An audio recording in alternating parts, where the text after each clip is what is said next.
Yo, what's up guys? Overall here. Yesterday we hit 1,000 subscribers. Thank you guys so much. Thank you guys for staying with me through the journey, and thank you for supporting me. Now that we've gotten this far, it's time you know the story.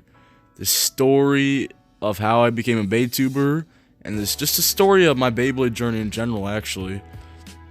Well, let's start from the beginning. In like 2010 when I was 6 years old. How I found Beyblade. Well, I was on Cartoon Network one day, right? And I was, looking for new shows to watch.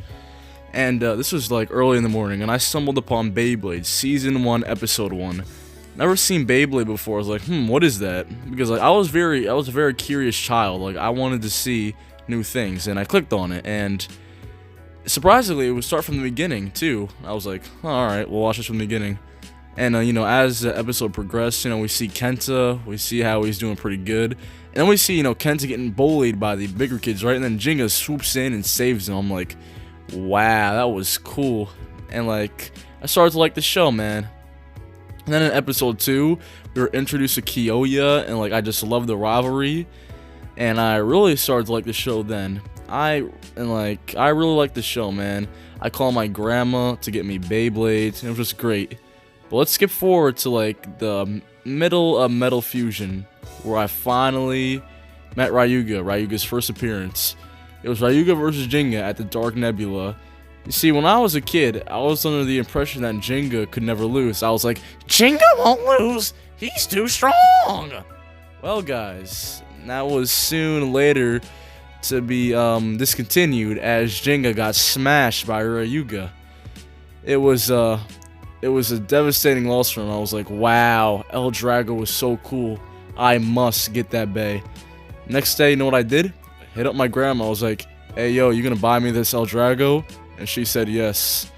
And yeah, I thanked her, and I played with it a lot, actually. I loved El Drago. It was always my favorite bay. But, like, I loved El Drago even more when Meteor El Drago was announced, and it was in the anime. Meteor El Drago is my favorite El Drago. And, like, yeah, man. Like, when I was a kid, like, I'm not gonna lie, it's not really to tell you. Like, I watched a show and I played with the Beyblades, but, like, I never really, got into the community when I was a kid. Like, I didn't know there was, like, actual Beyblade YouTubers. Because, like, at the time when I was a kid, I didn't even know what YouTube was, actually. I just watched a TV show and played the game. So, let's skip forward, right? I watched a show, I played with the Beyblades, and I did this all the way through Shogun Steel. And then once Shogun Steel ended, I kind of fell off of Beyblade. Alright guys, now let's skip forward to like 2 to 3 years ago, when Beyblade aired again. I'm not exactly sure when it aired, I just remember it was like 2 or 3 years ago. So Beyblade came around, right, and I was Beyblade Burst, and I saw it on the TV, I was like, Beyblade's back, let's check this out, maybe I'll get back into it. And so, it was not the same. I was like, where's Jenga? Where's Kento? Where's Masamune? Where's all of them? And they weren't there. It was Beyblade Burst. I was like, I don't know, man. I don't like Beyblade Burst. Because like I'm used to like Beyblade Metal, like going to Beyblade Burst. It was a big change for me. And like honestly, I didn't like Burst. So I decided I wasn't going to watch it. And like I didn't. I stopped watching it. I was also considering buying the Beyblades, even though like I didn't really like the show that much. But, like, I went to, like, Toys R Us, and I saw the bays. I didn't really like them. I said, alright, no, I'm not buying them. And, yeah, I basically gave up on Beyblade. But Beyblade didn't give up on me. I'll tell you how. So, now that I wasn't really into Beyblade, I wasn't going to get back into it. Let's skip 2 years ago. So, my mom went into this restaurant one day, and she saw this kid playing Beyblade. Like, she, told, the kid about how I used to play Beyblade and all that.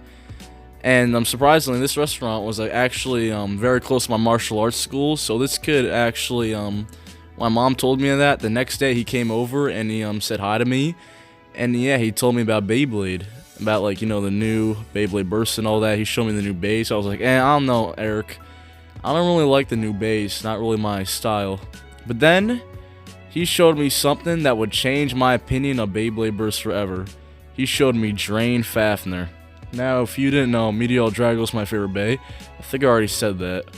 But the fact that Drain Fafnir could spin steel is what made me get back into Beyblade.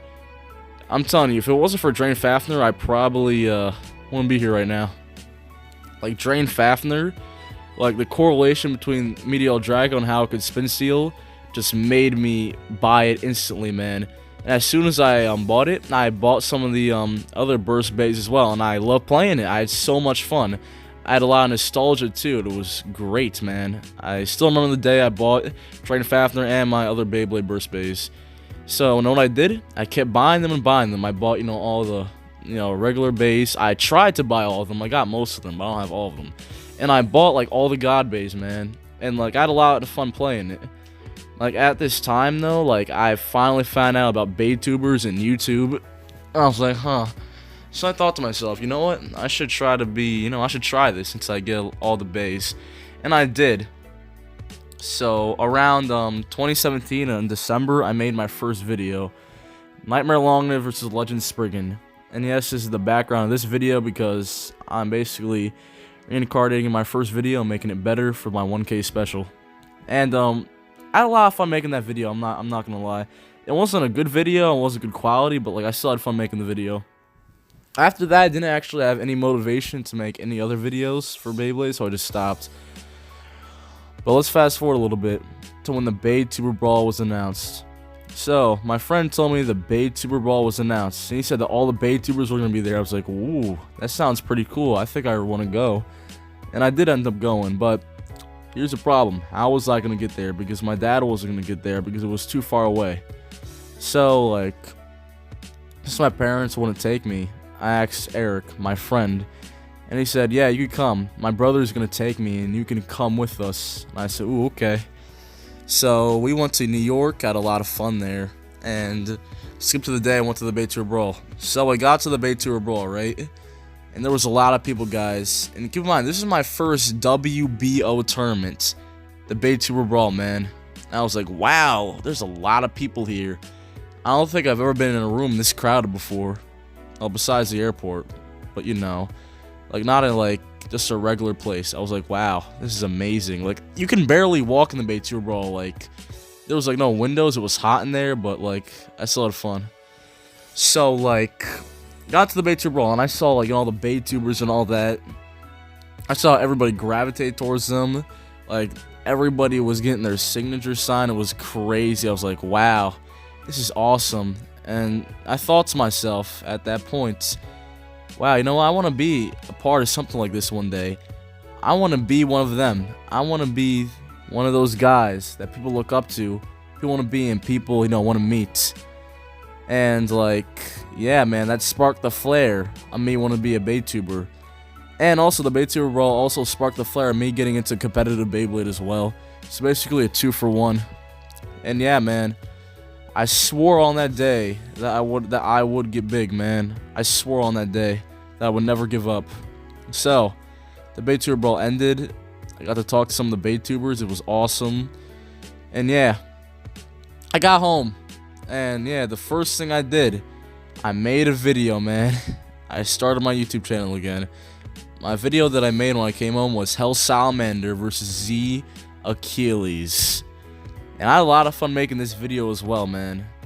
And yeah, I kept making these videos. So then, I wanted to get involved with the Beyblade community. So yeah, I joined some Discord servers, met a couple people. Like, some of the first people I met like Quake, I met like Insta, I met Kevo, I met Scooty. Met a couple of people, man. And I still talk to them to this day, man. And it was like so cool though. Like, when I finally got a couple of views on my video, like, I remember when I was getting like 50 views on my video when I had like 300 subs, I was like excited because like I never had actually, people actually commenting on my videos before. Because like before this YouTube channel, I had some other YouTube channels, like Pokemon YouTube channels. They didn't even get past 20 subs. But this channel was doing something, and like I actually had people commenting on my videos. That really made me engage. I was like, wow, this is awesome. It felt great, man. So then, I got some tips on how to improve.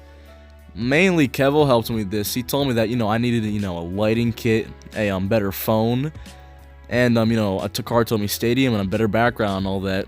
So I did follow through that procedure. Well, first I got the, I believe I got the Takar Tomy Stadium first, actually. And after I got the Takar Tomy Stadium, I got the phone. Then after that, I got the background. Then I got the lighting kit, man. So yeah, man. I started from the phone I used to have. I forgot what it was called, to be honest, but like it was a very, old LG. I started with an old LG, a Star Store Stadium, and a Dream. That's what I started with, and now I'm here. I basically have all the equipment, and I have 1,000 subscribers, man. Took a lot of hard work, man, but I'm here, man, and the journey will never stop. I'm gonna keep doing YouTube, and I'm not gonna quit. And yeah, guys, that is my 1,000 subscriber special. Huge thanks to everybody that has supported me through the months, man. Huge thank you. You guys are all my Beyblade family. You guys are part of my family of the Beyblade community. You guys are awesome. I'll be opening up a Discord server soon, and I hope to see you there. If you enjoyed this video, please make sure to like and subscribe. Have an awesome day, and thank you for 1,000 subs.